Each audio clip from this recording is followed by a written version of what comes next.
of racism, and I've been away for 12 years because of my own academic training to become a doctor. And what I've noticed, you're absolutely correct, you hear oftentimes that students are preparing for their standardized testing within academia, and it really doesn't prepare them, train them to go forward.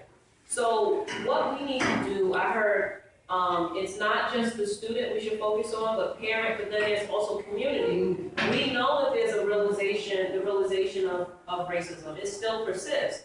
It's hidden, where our schools, meaning when I say our schools, the Black and Latino schools don't necessarily have the same funding as our white counterparts. We also have institutionalized racism with regard to what we see in the media and what our children are able to look at. Statistics show, and our youth hear this often, statistics continue to show and demonstrate, not only in numbers, but within the media, that our young people continue to have limited academic achievement and performance and career orientation.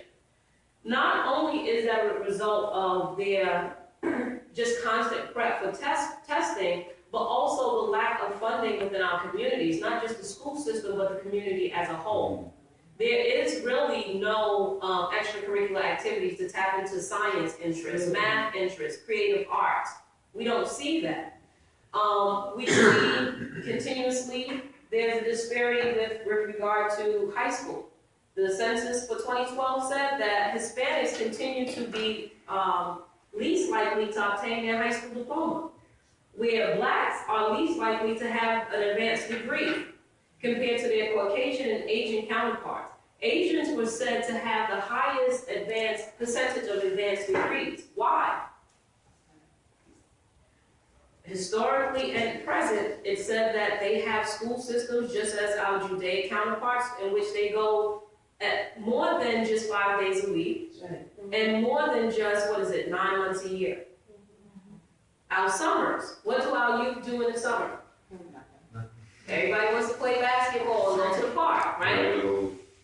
Everybody wants to just kick back, sleep late, scratch their head, scratch their butt, and watch cartoons all day.